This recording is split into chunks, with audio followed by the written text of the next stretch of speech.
Invading the internet, covering Web 2.0, coast to coast, worldwide, and everywhere in between. This is where you put the social in social media. We are Social Blade. This is our third year, our second season, but our third year. So, Wow. So yeah, we're all kinds of awesome today. I'm loving it. Today is going to be a jam-packed show. We are short one wonderful and beautiful individual. Erin Ryan is currently she's on sabbatical. She's taken some time off to write a book, and so we expect her back by 2012. But hopefully we'll get her in bits and pieces at least once a week for the next year or so. Welcome all to the Social Blade Show. I am one of the co-hosts of the show. I am J.D. Rucker. I'm Jason Ergo. I'm Jeff Kreider. And we have us a special, super amazing guest today, Scott Ginsberg. He's probably better known as the name tag guy. Now, despite the fact that you can see him on your screen and you're thinking, looks like a relatively young guy, he's actually around 70 because he has written 12 books in his lifetime. And if you think about that, 12 books, I couldn't read 12 books in 20 years, and he's actually written them, including Hello, My Name is Scott, The Power of Approachability, How to Be That Guy, and Make a Name for Yourself. He's also worked with large companies like Staples, Verizon Wireless, Boeing, Prudential, Unigroup. I mean, just tons of people. This is a mover and a shaker, and I'll admit I was lying. He's not actually 70. Scott, how are you doing? Well, for 70, I think I look pretty damn good. You stay out of the sunlight. You look like this. I can still move pretty well. So I impressed myself. I'm impressed for you as well for being impressed about yourself. Eat your carrots. This is what happens, folks. Notice that everybody's wearing glasses except for me. I've got contacts and I do eat my carrots. So yes, Scott, welcome. Please hop in, jump in. We've got a handful of stories. This month has been jam packed. We're not going to go look back into 2010 like most shows do with their first show of 2011. We're actually going to move forward and just focus on this week. So we have some information and some data, and we'd like all of you to participate. For those who are looking in the chat room right now, you will see that it's not there. Jason, in his infinite technical knowledge, was able to somehow break the Skype chat, and he was able to fix it with Irk Chat, whatever that means. So there's a link. You'll see it on the screen. Not Skype, Ustream. Ustream. Yes, Ustream. Yeah, somebody else broke Skype. That was like 4chan or somebody a couple weeks ago. I'm getting my social media stories crossed. It's been so long since we've done Social Blade. And that was the intro. Anyway. Yeah, there's just so much. A jam-packed freaking week, I'm telling you. This was huge. And it starts off with some pretty, I would say, probably the best feel-good. It's not just a straight-up social media story, but social media was definitely involved, and I know that it brought a tear to my wife's eye. So tell us about it, Ergo.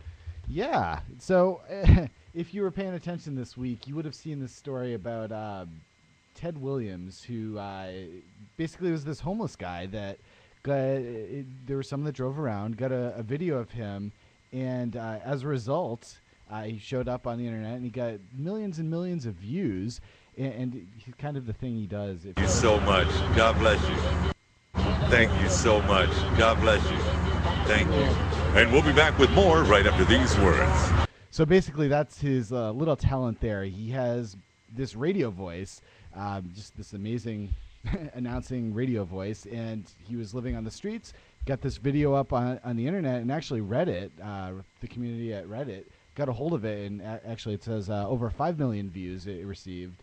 And this guy now, who was homeless just a couple of days ago, now has gotten over 80 job offers, including from the NFL. And yeah. The Cleveland Cavaliers as well. Yeah, Cleveland Cavaliers as well. Just an amazing story there.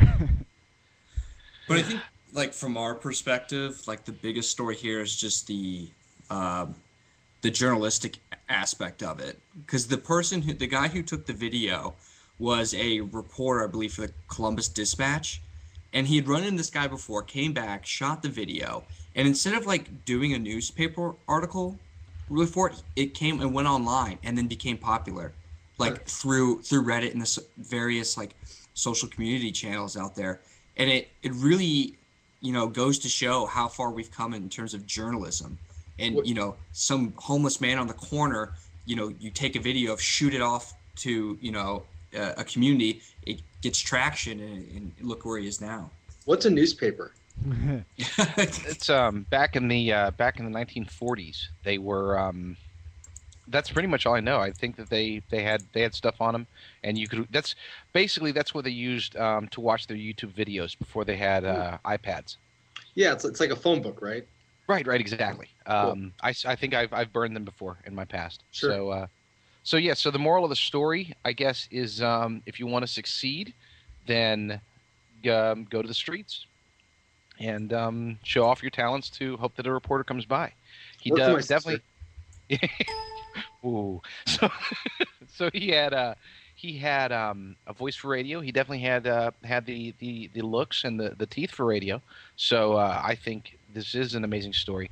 Reddit did not get as much credit. I'm glad that somebody's giving them credit. They didn't get as much credit as they deserved. I even had people from Reddit that were saying, no, it wasn't really us. It was this news guy. And granted that him putting it on YouTube was a great thing, but you can take a video and it can be an amazing video, and you can put it on YouTube, and if it only gets 50 views, nobody's going to see it. You need that spark, and that's really what Reddit did. Was somebody found it, put it on Reddit, and Reddit it probably accounted for, because that had over 3,000 points. I would estimate that accounting for at least 120 to possibly up to 200,000 views right from the start. Then it exploded. It got onto Dig, went viral on Twitter and Facebook, and so Reddit, I think, does deserve a lot of credit. But you're right, Jeff.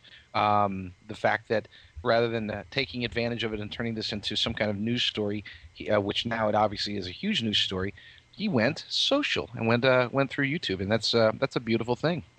I think people will be interviewing more homeless people going forward. I think that's like the other major aspect of the story is the whole journalistic aspect of it, and how this was such a non-traditional means of getting a story out there, like a local story out there, like in a national channel or national means.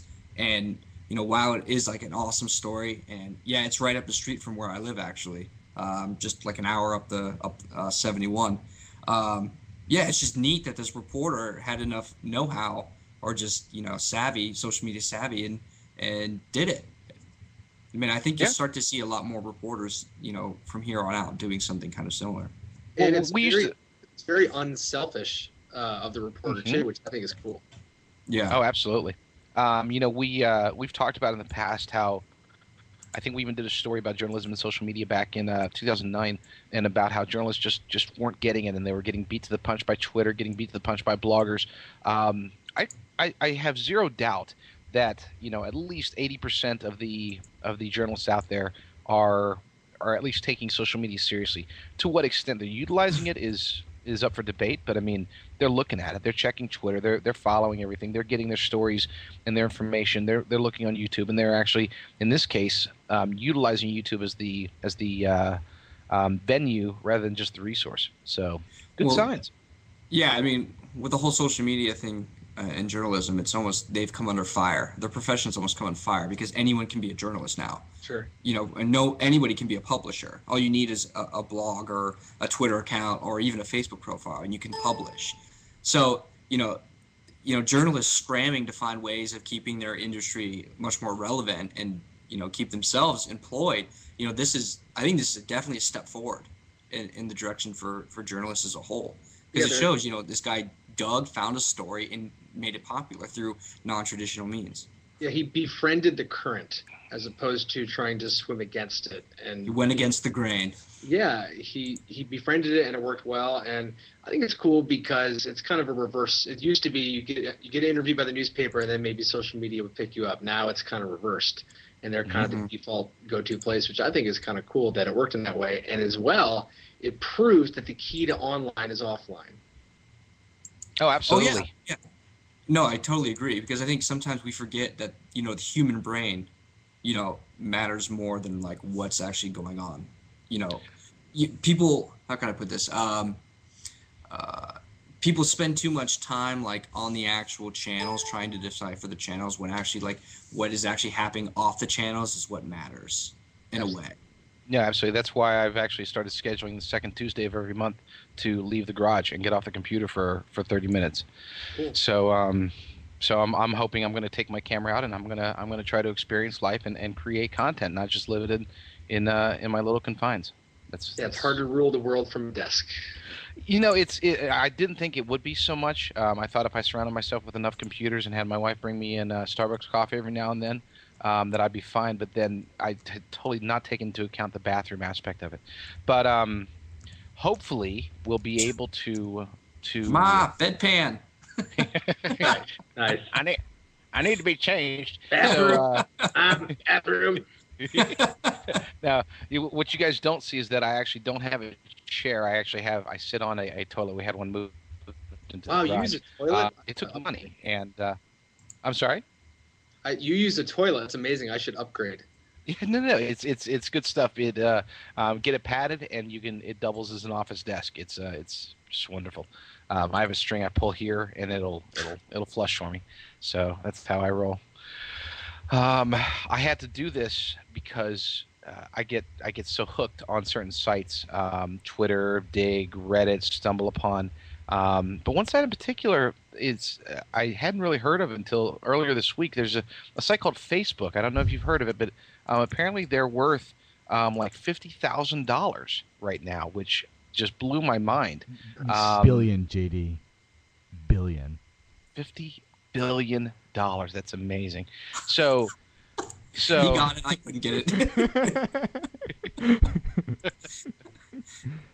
If I was going to say watched the show for very long, JD had done that in the past, and I was supposed to cue in with the billion, which with Ergo said, and I forgot. I cue. And JD held JD out to dry, and then made myself look pretty silly in the process. It was awesome. I loved it myself. But so yeah, Facebook received funding this week, and they received from Goldman Sachs. There's three things that are really just huge about this story, and not the obvious things. First off, the money, $500 million, is it's not. I mean, this is not just some outrageous amount of money for funding for a site that is already profitable. Believe it or not, Groupon is seeking $950 million themselves, and they are definitely smaller than Facebook currently. But the fact that they went for the $500 million and they accepted it against a $50 billion valuation is very telling of where Facebook is heading. But we're not going to talk about that. The fact that it was Goldman Sachs, that it was coming from the street, quote unquote, rather than coming from some Silicon Valley venture capitalists, that's huge. That gives them credibility, and it really demonstrates that Facebook and social media in general has come into its own. But we're not going to talk about that either. The fact that hundreds of thousands of inquiries and requests have come in over the last week, as far as wanting to get in on that and invest and become and take a stake in Facebook. That is huge, but we're not going to talk about that. We are going to talk about. I did talk to a friend who talked to a friend who works at Facebook, and their shares currently. One of the things that was discussed, that this money was going to be used to open things up and to basically help to pay some of the people that have been with the company for a long time. In other words, they've got these some of them have unrestricted shares, most of them have restricted shares, which means that they're basically worthless until Facebook allows them to do something with it. And there was speculation that was going to be the case, that part of the money would be used for that. And at least word from current Facebook employees that is not the case, that they are probably not going to open up to buy back unrestricted stocks until at earliest 2012, which could be 12 to 18 months, obviously. It could technically be 12 to 23 months since today's January 6th. But, real-time estimates, we're looking at approximately 18 months. But none of this is the story, because this has already been hashed, rehashed, covered, and abused big time by everybody from New York Times all the way up to the drill down. So notice, did you guys see what I did there? Yeah, New York Times up to the drill down. That was funny. Drill down Wednesday night, 6:30 p.m. Pacific. So no, but the real story here, to me, is what this means for other social media sites. There's going to be a mad scramble to get a piece of Facebook. Goldman Sachs is kind of like the Gordon Gekko of well, forever. Blue Horseshoe likes Facebook, so therefore everybody's going to be buying Facebook, or at least trying to buy, and they're not going to be able to. Shares are going to go up, it's going to split, blah, blah, blah, and they're not going to go public, at least according to Mark Zuckerberg last month or a month and a half ago when he said, don't hold your breath. Now, the board is pushing for that to happen in 2012, but again, none of this is really the core of the story. What I want to focus on is, how does this affect Twitter? How does this affect, we were just talking about Reddit, StumbleUpon, LinkedIn, Tumblr, Groupon, all of these sites that have been reliant on angel and VC money to grow and to become relevant. If this really opens up to the other money, and we're talking about the real money here, people talk about how the tech money is in the West Coast. The real money is in the East Coast. We're talking about billions. Go to Wall Street and DC, those two areas, and you have billions of dollars ready to invest. We just don't hear about it because they're investing in U.S. Steel or whatever, in organizations that just, it doesn't make a whole lot of news if they invest $300 million here, $500 million there into these big corporations.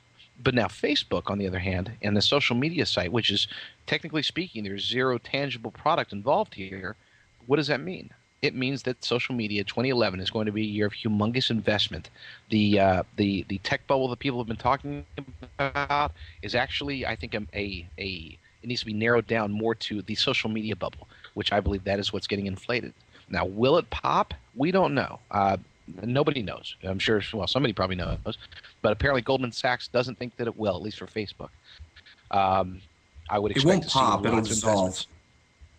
Even if it does, I mean, either way, is it going to take large amounts of money from the street and turn that into nothingness? Okay, so what are you saying? How are the other social media sites affected? Are we taking this from like an e-commerce perspective?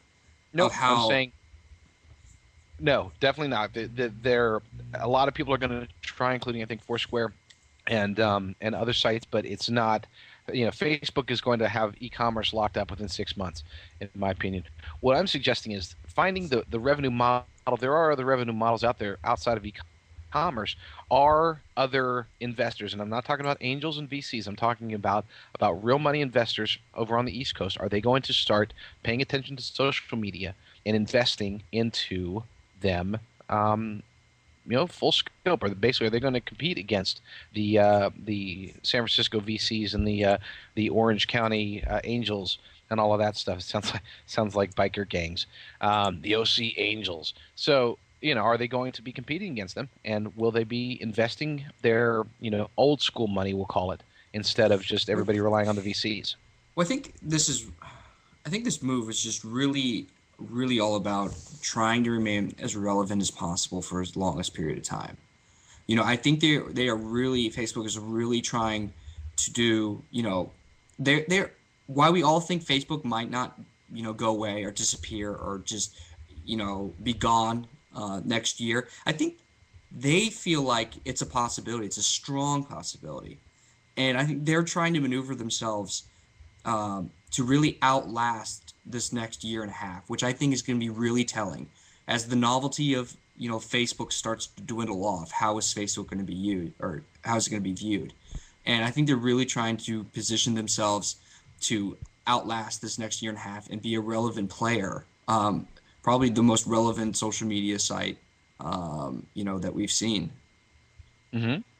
No, absolutely. But I think that I would have 100% agreed with you if the name Goldman Sachs wasn't attached. Because it's attached, that basically leads me to believe that, this is not a company that needs to take chances. It's not a company that needs to take risks. It's not a company that needs to swing for the fences. They're steady, they're slow, they've been around forever, and they'll be around forever. So the size of the investment and the way they're moving forward, to me, indicates that Facebook already has, deep down in their little Illuminati, the little symbol that they have inside Zuckerberg's sweatshirt, their secret, aliens. Yeah, their top secret core, that they have plans for huge things that people aren't even talking about. People are talking about e-commerce, and I think that that's definitely going to be huge. And I think we're literally only 3 to 6 months away from that being real. Just go to facebook.com/JCPenney. You'll start to see a little bit of it already in action. But I think that Facebook already has plans for big, huge things.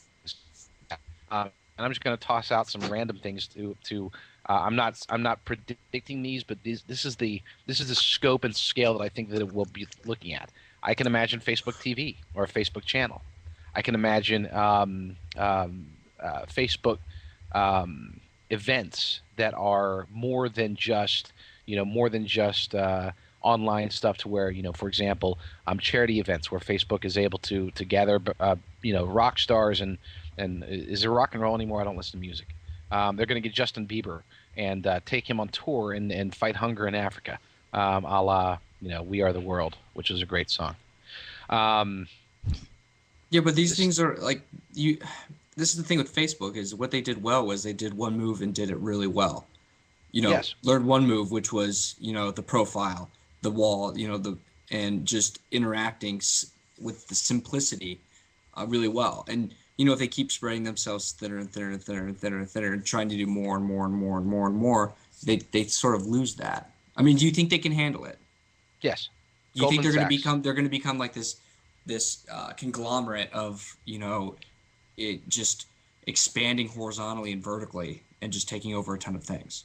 I mean, because in my mind, why would I want to watch Facebook TV, go on Facebook, go to Facebook events, do this on Facebook, get in my Facebook car, get in my Facebook pajamas, take a shower in my Facebook, bathroom. Like, I mean, how, Facebook and beyond, like all this stuff. I don't know. This is why I don't do a whole lot of things with Facebook other than just the Facebook profile aspect. When people were discussing a company about 7 years ago, they were saying almost the exact same thing. They're saying, no, this is a one-trick pony. There's no way they can ever branch out and do anything else. They won't be able to make the money. Actually, they're probably not going to sustain, and we won't even see them here in the next couple of years. They're going to die out. The fad is going to be gone, and that was Google. Google was not expected to go out and buy $2 billion buildings in New York City. They weren't expected to have the largest infrastructure of solar energy panels in the world. They weren't expected to be leading the charge in such things as wind energy, ocean energy, conservation. They're talking about building a Google car, a Google spaceship. They're talking about building a frickin' Google spaceship that they're going to launch into space with people inside of it.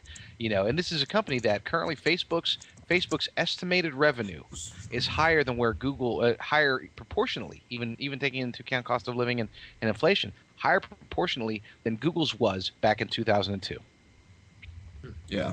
Well, see, this is like we always say, JD and Ergo, like on the show, is me saying that I would never do those things and it will never happen makes me believe it is actually going to happen.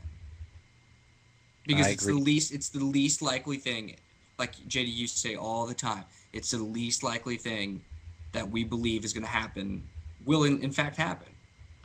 Going back to the analogy we always use of, go back, 5 years ago and say, hey, there will be a time where we're actually checking in to, places and notifying, our friends and family and ex-girlfriends where we actually are, and interacting with businesses online, and interacting with New York Times bestsellers on through 140 character chat. You'd be like, oh, you're out of your mind, man. What are you talking about? We got a cell phone.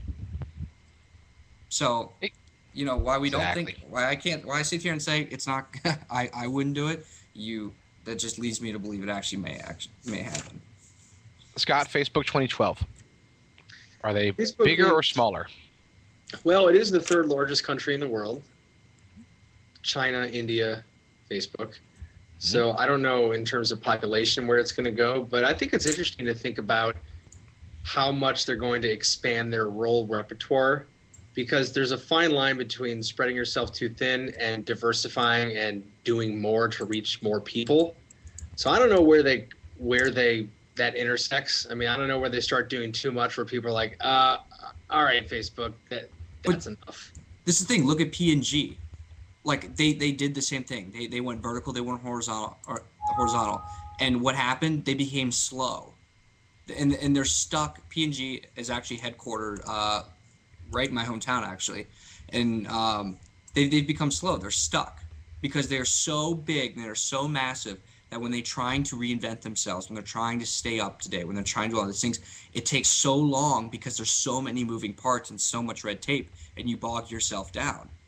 You know, But as a tech company, though, as Facebook, when you're trying to keep on the cutting edge all the time, you need to maintain that flexibility. But how do you do that if you're diversifying yourself over such a large scale? I mean, at some point, you reach critical mass. Procter and Gamble can be slow because shampoo isn't going to change that much in 6 months. But Facebook in 6 months, I think that's a great point. I think the bigger they get, the more that's a threat to their industries. So, yeah, that's pretty interesting. Oh, I'm not keeping. I don't want to make it sound like I'm not even rooting for them. I like what Facebook represents as far as you know, pioneering and pushing the envelope in social media. Just as a social media person, I like how they can have an effect on business and help clients and stuff, you know, succeed and spread their word. But where, you know, I'm a Google fan, I'm not a Facebook fan. I do not want, you know, whereas I don't feel threatened by Google being, you know, Google having control over things, I do feel threatened by Facebook having control over things. And Ergo has GoogleWorldDomination.com, which is there's a countdown of when Google will officially take over the world. I think we may need to redirect that to FacebookWorldDomination.com because that's the direction it's heading. And I'm not a supporter necessarily. I'm stuck. You know, it's like I don't want him to win, but I want him to win. I don't want him to I want him to die, but I want him to succeed. I don't know what to think about myself. Ergo, what do I think about myself? I don't know what you think about yourself.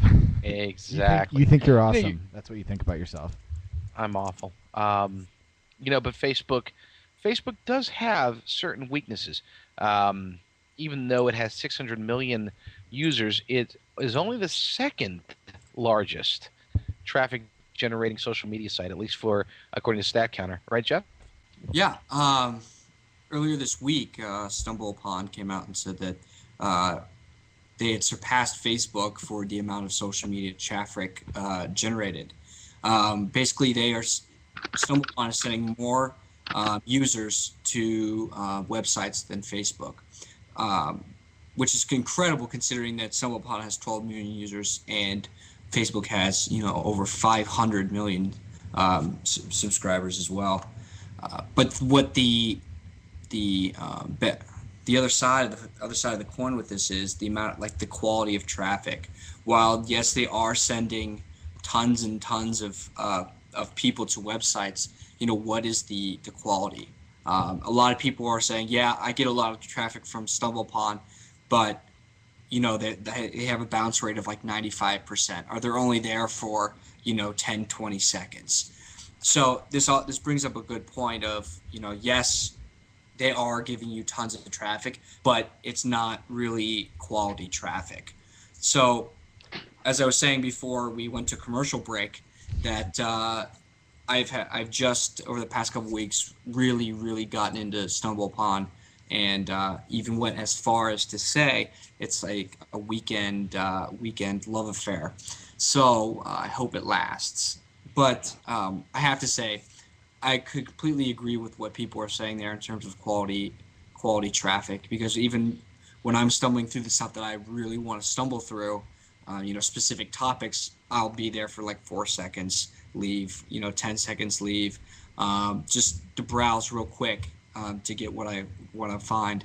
So, well, this is awesome for StumbleUpon because I think it's one of those sites out there that really does maintain the what I love about social media, the serendipity, especially, you know, with Twitter, Facebook, everything. We're always filtering out these messages, where StumbleUpon is just, you know, go out there, find stuff, and literally, no pun intended, stumble upon it.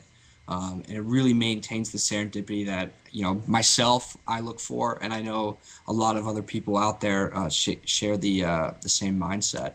Yeah, I guess if you're able to get your site in StumbleUpon in the sense that you send people to there. Tinfoil Chef, right before the chat crashed here, said, for example, even with a hideous bounce rate, he gets more traffic from Stumble and than Facebook has ever done for him.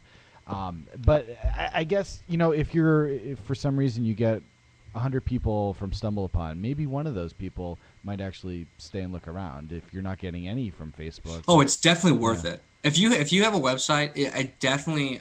We were talking about this last night. I definitely put it up there. Get yourself in there. But as we talked about last night, don't spam all your pages up on StumbleUpon. Just put a page, your homepage or something up there. But It's definitely. What? It's not one of those. If you stumble it, they will come. There is technique and there is technique and a certain too. level. Quality is very important on StumbleUpon.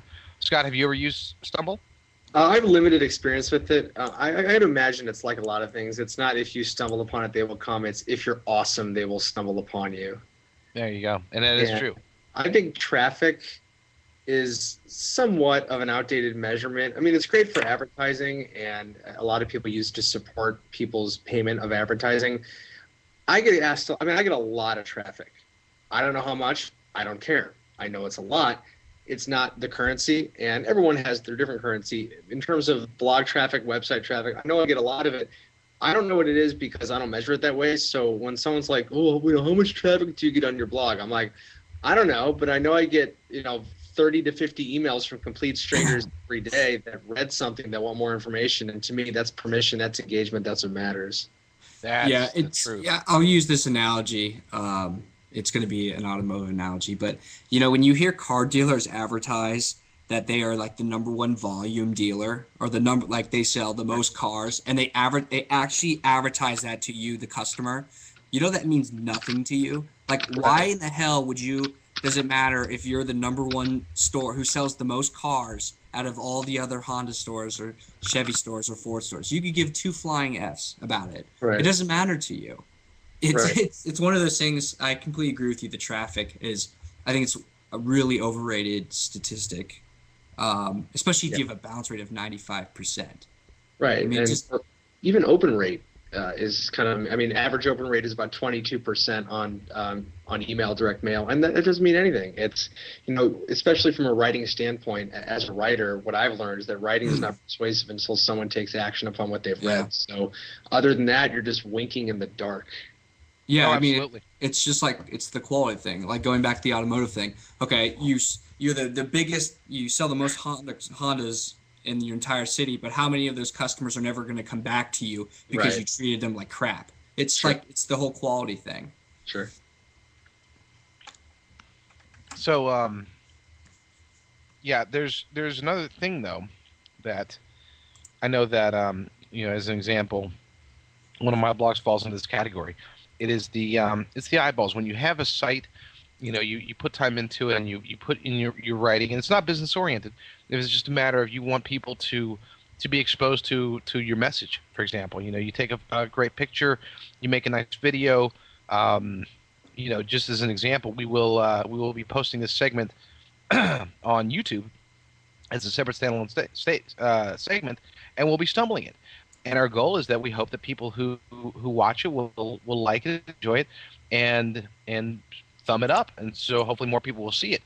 We don't get any financial gain based upon more people watching the video. It's just cool to see a lot of people do it. And I know that I personally have received that thrill of looking up and seeing a story that I wrote, and even if it has nothing to do with my business, it was I get no advertising dollars, I get no business orientation, but to see 600,000-700,000 people visited this, and even if 95% bounced, it's still 5% that may or may not have read a story that I wrote. It's cool, and that's kind of the zeitgeist. That's the feeling that Stumble gives you, is that when you have something that goes and it goes really well, then true, it's not good for conversion. If you're trying to use StumbleUpon for business, forget about it. Yeah, that's what I was gonna say. It really depends. If you're stumbling upon a site that you are actually gonna be purchasing something, it's not gonna work. Yeah, because the whole thing is, the idea is the randomness. You don't know what's coming next, and that's the appeal of StumbleUpon, is that it takes your interest, it learns what you're doing, it learns what you like and what you don't like, and then based upon that algorithm of however it formulates this algorithm, it determines what it believes are the best sites to send to you that will be most likely fit your interests and your desires based upon your actions. So you have the ability to discover things that you would never, I like to say that you didn't even know that you really wanted to read that story until you stumbled it, and it's from a site that you've never heard of on a topic that you didn't know you were interested in, written by somebody who you'll never meet, and you read it and you enjoyed it and you were fulfilled as a result. Now, JD, that of course is the goal of the site, but right. I don't know. I tried this for a couple of months. I think it was at the beginning of last year, when I was using Dig a lot. Also, every story I dug, I also stumbled. Thumbs up on stumble upon. And I did that in the hopes that it would learn what I liked and whatnot, and whenever I hit stumble, it would bring me to something interesting. And I didn't find that happening. I still found... See, I didn't know that. Maybe you don't know who you are. There you go. I didn't realize that you were doing it like that, Ergo.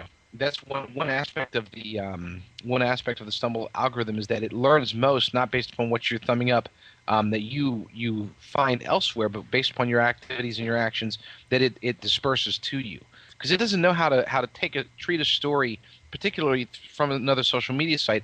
It has a challenge with understanding, is this really that important to a particular person? The stories were all on Stumble Upon, but I discovered a couple of them also, but sure, most of them were on there already.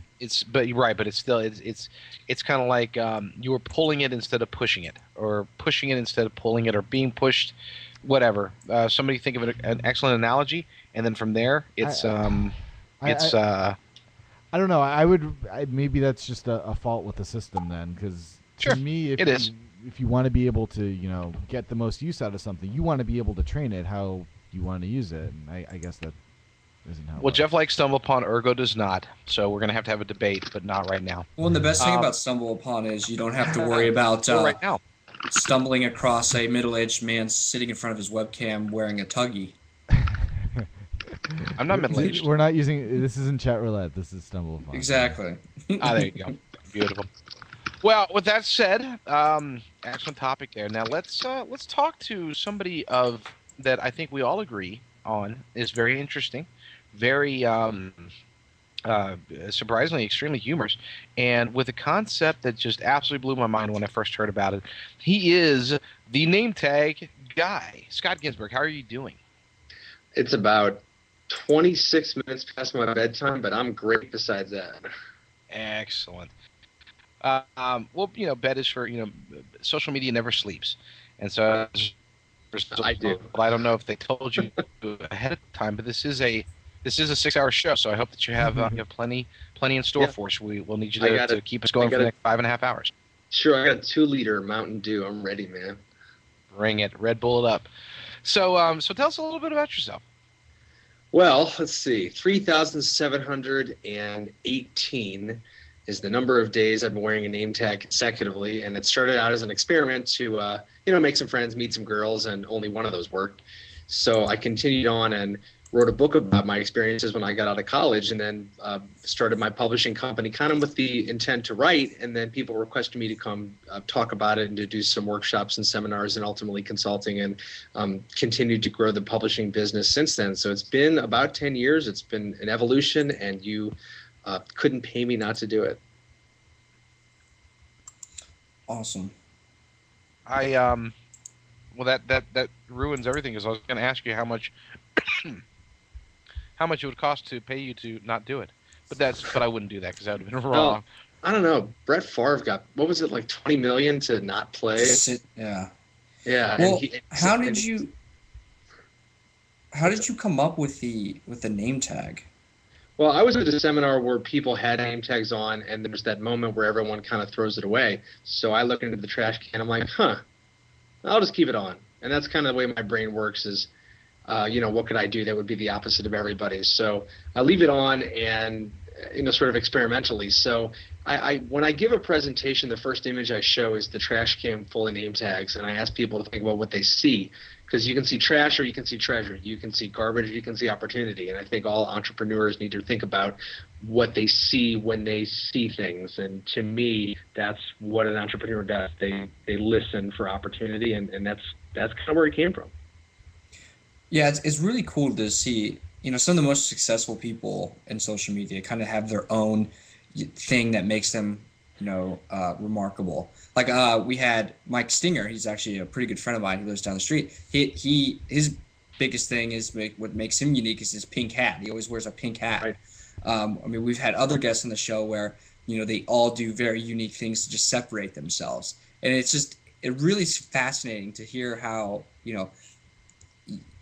the people that are the most successful, how they come up with their what makes them remarkable, what makes them unique. So speaking of that, I just want to hope you're not too mad at me for wearing a name tag also today. But no, it looks good. You would not be the first person to either interview or meet me that already had a name tag. So I always feel honored when someone does it. So thank you. Yeah, just the backstory on that here. When Erin met you at Blog World, and when I think she first told me about you, I got an idea in my head that, hello, my name is Ergo.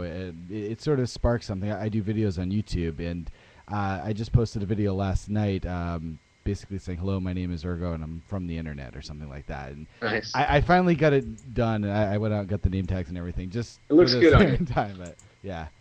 So it's a great idea there, and it's Ergo, you can't fake awesome. I just want you to know that. I can't say true. that. Yeah. Okay, well, something we were talking about kind of before the show is you're an author, and you've actually wrote quite a few books, and you're actually in the process of completing. You said a couple more. Well, some people have babies. I have books, which are actually cheaper from what I hear and less messy. But I started. I started writing when I was 7 years old, so I've been doing this my whole life, and I always knew I was going to be an author. So my senior year of college, my first book came out, and that was 12 books ago. So the next book, which is in my hand, it does not exist yet, but it's called Ideas Are Free, Execution is Priceless. Comes out, I don't know, probably a month, who knows. But the whole concept behind it is anybody can wear a name tag every day, but I'm the one who made a career out of it. And that's what execution is. So the book, it's actually a business devotional. It's got 366 chapters because every year is a leap year. And it takes people through the idea of what execution is and why people don't do it and what barriers stand in the way, because that's the thing about the internet is everyone's got an idea. Well, it's like, you know what? You don't need an idea. You need an I did. That's very true. That's awesome that you said that, because you hear so many times where, you'll be thinking of something, and then the next day you'll see that someone has already done it, and you're like, right. what the heck? You know what I mean? Right. But it's not your idea anymore if someone actually goes out and executes it before you do. That's right. I mean, going back to, Mark Zuckerberg and the whole social network and the birth of that. He did it. He executed it. It's his idea. He did. The Winklevi only had the idea. Exactly. They didn't do the execution. That's actually really interesting. What do you think keeps, through your teachings and your writing stuff, what have you found? I'm sure there's some psychology behind it of why people, come up with the ideas but just don't execute them. Is it just laziness? No. I mean, that's going to probably come into play in some way. I'm sure there's psychology behind it, but I'm not a psychology major, so I'll just speak from my experience that I would say the biggest two things that stand in the way of executing are, number one, there's that mental block that we need to know how. And one of my philosophies is don't be stopped by not knowing how. I started my publishing company when I was 22. I didn't know what I was doing. I didn't know how to write a book. I don't know how to start a company or run a website, but I did it anyway because I'm not stopped by not knowing how. So there's this aspect of permission that people need to overcome, that you have to give yourself permission to do it anyway, because if you don't know how, it's okay. If you know why, you'll be fine. I think why is more important than how. If you can start with why, the how will come in time. And I mean, I've been doing this now for 10 years. I still don't know what the hell I'm doing, but I do have a deeper sense of why I'm doing it. So I'm smart enough to know where to get the how when I need it. that's the first thing I think that stands in people's way, kind of a mental block. And the second thing that stands in people's way is everything else. Execution is a process of elimination. People would probably, and when I say execution, I'm not just talking about business, I'm talking about life. It's about taking action of what matters. And I'm not talking about productivity. I'm talking about something that you want to do that's important to you and doing it. So people don't do it because there's too much crap in the way. I run a pretty trim operation.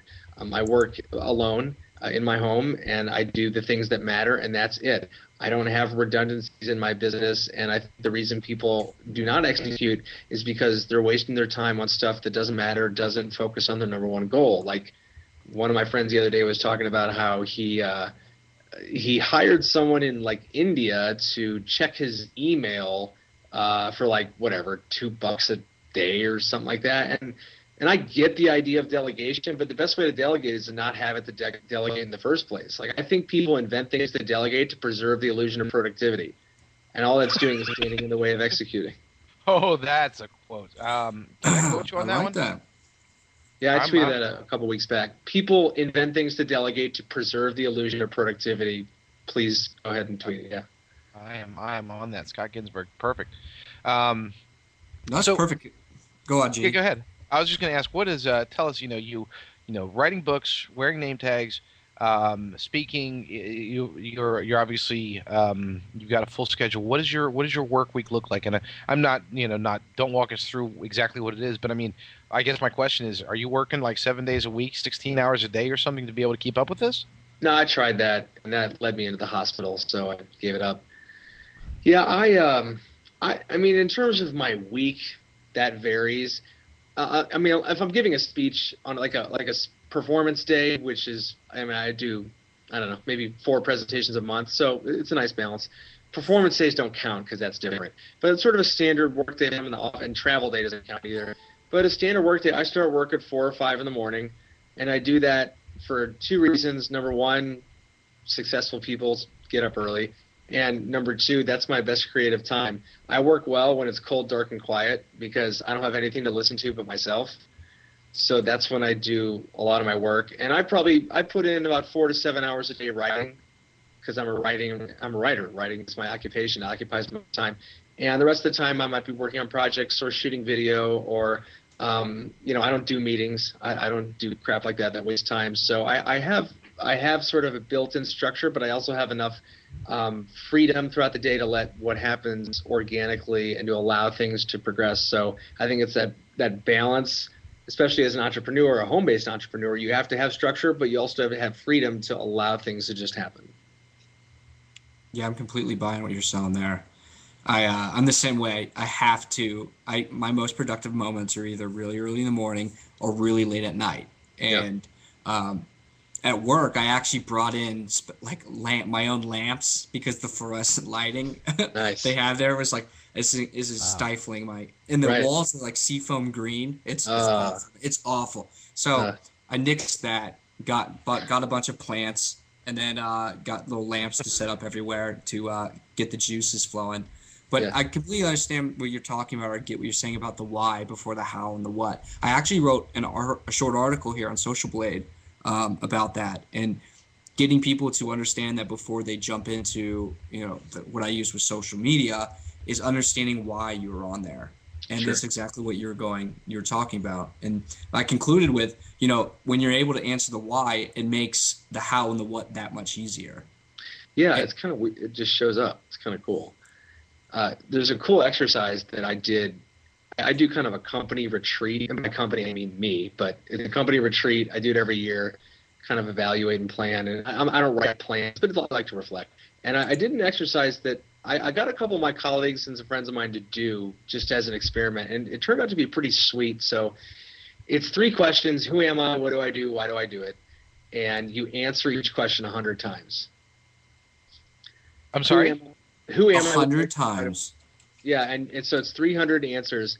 And I do a lot of 100 lists, but for those 3 questions, it's pretty big because you can't answer the question, who am I, in one answer. It's not fair to yourself. And we're, who is it?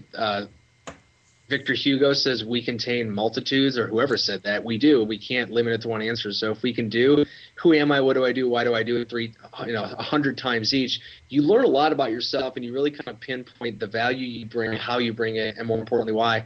And if you do that, that equips you with what you need to know to execute. I'll have to try that out. Do it. It's I triple dog dare you. It's hard. Well, now I have to do it. Yeah. Thanks. Does that mean he has to do it 300 times? Yeah. Nice. Or I die, right? So what is is this? Are you doing what you're going to be doing? Is this? Have you basically gotten to the pinnacle as far as you're happy, you're successful, this is what you want to do, and plans are to just keep writing more books and keep talking to more people and keep wearing more name tags? Well, I think we all know none of us are ever happy.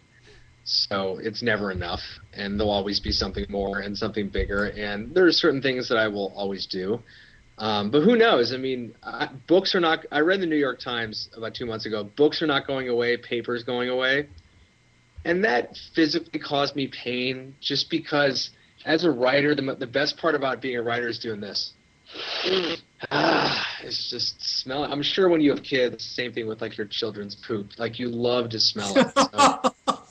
So I will always have books and keep writing, and I hope to always be performing and sharing my message publicly. But 5 years ago, I didn't know I would have my own television channel, and the project that I'm working on this year is a commission-based art piece for organizations and clients, and I never would have guessed I'd be doing that. So I think it's important to keep yourself open and to remain open to different ways to share your message and to think about all the talents that you can give. And I mean, like if I ask a question, who am I? And I see 13 things in that list that I'm not currently using to add value to my customers, then I got some work to do. So that's another reason you do exercise is to figure out where to upgrade. And I upgrade constantly. So in a way, there'll be things I'll always be doing, but I have no idea what could happen a year from now. And I think it's a beautiful thing.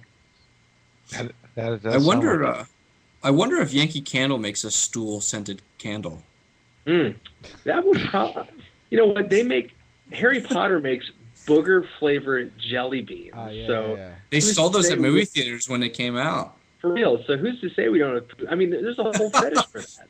Hey, it helps parents get used to the aroma of stool. Dude, you heard it here first. It's only an idea now, but Jeff, you need to make it an idea. Oh, I know, I need to. That's right. So Scott, since you've been wearing a name tag for so long, I got 2 questions for you. 1, which brand makes the best name tags? And 2, how often do you have to change that name tag? So I used to use a brand called Mako for about 10 years, and they were really cool. They gave me a lot of free name tags, and I supported them. And this is me geeking out. They changed their adhesive formula. And now their name tags suck, and I got no problem saying it because I was like devastated. Like people complain that like their kids are failing school. I complain that my name tags are like not sticky enough. That's like that. These are like the problems that I have. I know what a Were you terrible writing life. your congressman? No. I thought about writing a letter, but I was getting kind of low, and I'm like I need to do some research. So for the first time in my life, I went looking for a new name tag brand, and I found them. And, they look the same. And I had to get something that looked the same because I have the damn thing tattooed on my chest, which I imagine is the next question. Ooh. But so if you look closely, I use C-Line. They, I've tried every name tag on the planet. They have the best adhesion. They have the best paper quality. Their color's awesome. I haven't made an official connection with the company. I think it's probably time to vertically integrate, so we'll see what happens there. But I do think it's only a matter of time before the official name tags got endorsed name tag with like my picture, on the cover. Just I don't know if you were aware of this, but today's episode of the Social Blade Show is brought to you by Mako name tags. Right. Now, Scott, here's a little pop quiz for you. Who makes this one? That's Avery. That's a piece of crap. Good. Dang, man. You got it down. You got it. Avery's. Here's a funny story about Avery. So Avery does corner the name tag market because it's the biggest office supply company. But their name tags, number 1, their color sucks. Number 2, they're almost transparent. Number 3, they do the corner curl.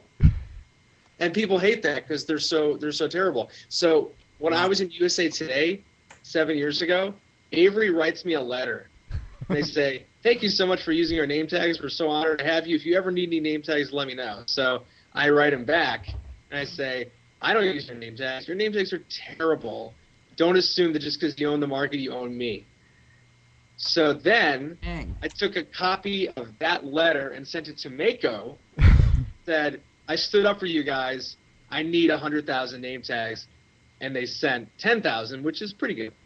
That's still a lot. Wow. Well, and that'll last you 10 years, right? Or 30 years. Yeah, so how often do you go through a name tag? That's an impossible number to answer. That's like going into a bakery and buying a pie and saying how many apples are in it. It's impossible to know. I reuse a lot of them. I give a lot out. I sign books with them. So, I mean, there's a lot of ways to use a name tag. I have no idea. I don't know. 1,000 years? 2,000 years? Do you keep the ones that you feel you've signed your name the best on? Every one of them I signed the name my best on, or I wouldn't do it. Okay. It's not that's a good one. That's a good one. Listen, it's not a badge. It's a brand. Oh. Yes. Have you ever signed the wrong name before? On Halloween, I changed my name. That's my costume. Like I was Jamal last year. That's my costume. I was expecting April Fool's Day as well, but no, maybe April this year. Fools I wear upside down. Oh, I like it. Okay, that makes sense. And then when someone says, "Hey, your name tag's upside down," I go, "No, the world's upside down." Ooh. Jeff, you had one other question, I believe. What's to say? You said you got your name tag tattooed on your body. Well, your chest, right? Commitment doesn't do you any good unless you communicate to the world that you're fully committed. So you need a commitment device, something that says, "I'm not messing around. I'm actually committed," and there's your answer. Nice. Yep, I should have waxed. That's awesome. Look at that. Oh, and it's right in the same place where you have the tag. It's same color. It's exactly the same. It's been 6 years now. I might have to get some touch though.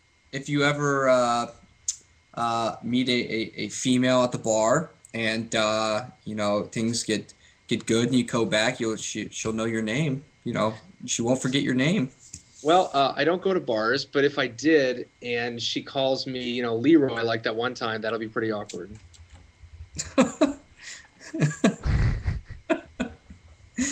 Leroy. Yeah. Do I look like a Leroy? Come on, I'm a Jew. You don't look like a Jamal. No. But a lot of people tell me I look like Denzel Washington, which I don't see. I don't see that. No, I know. Yeah. Well, on that bombshell, I think it's time to wrap up. Scott, it's been a pleasure having you on the show. You got it. Yeah, I definitely look forward to connecting with you further off of Social Blade.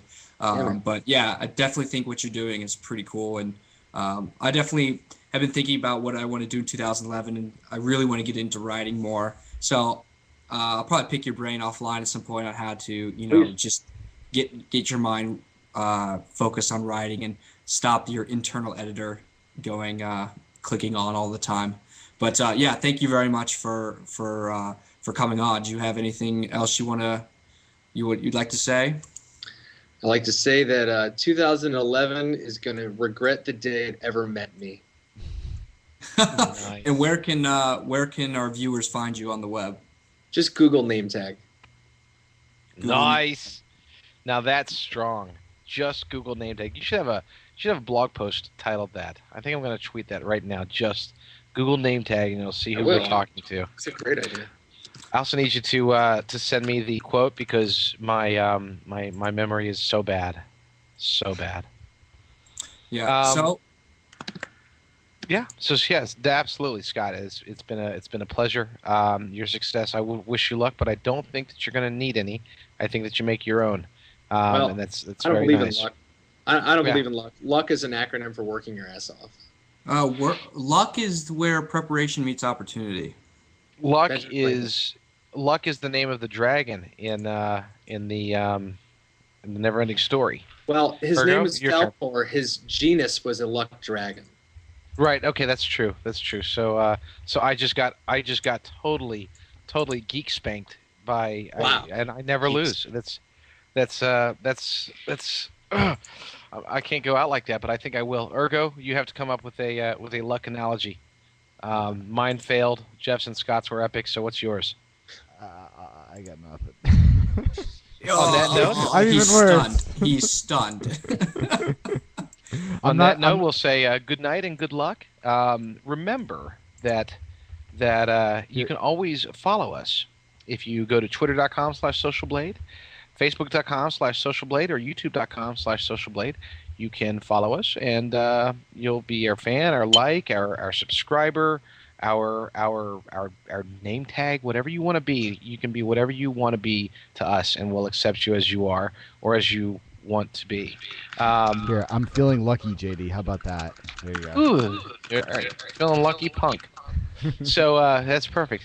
More geek culture. So thank you, audience, for sticking with us through technical difficulties through the storm of Ergo technology blunders and ustream and all of that good stuff. Not that it was Ergo's fault; it wasn't his blunder, but he had to fix the blunders of other people, namely other services.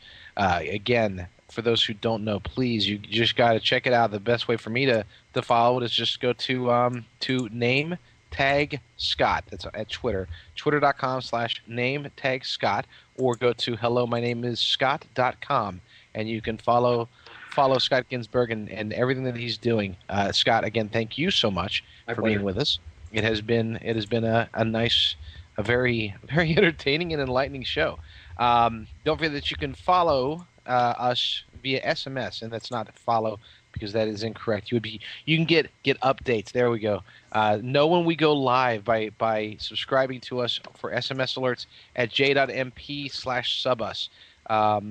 You can check out our YouTube stats and the brand new socialblade.com/YouTube. That's socialblade.com/YouTube and check your stats. This is all changed up, so I'm all mixed up here on the closing. Thanks, Ergo. If you do, by the way, subscribe at j.mp/subus. You can follow other shows such as Ask Outcast, which is Tuesday at 8 p.m. Eastern. I believe Ergo did a guest appearance there at one point. Yeah. Band on the Web, which is hopefully going to come back as soon as I get to talk to Pat. Come back, Pat. That is Tuesdays at 10 p.m. Eastern, and the Drill Down is 9:30 p.m. Eastern on Wednesdays. So when you're feeling like you can't do things and you feel like you're out of luck, you're not, because luck doesn't exist. What does exist is social media. What does exist is us, because we are Social Blade. Invading the internet, covering Web 2.0, coast to coast, worldwide, and everywhere in between. This is where you put the social in social media. We are Social Blade.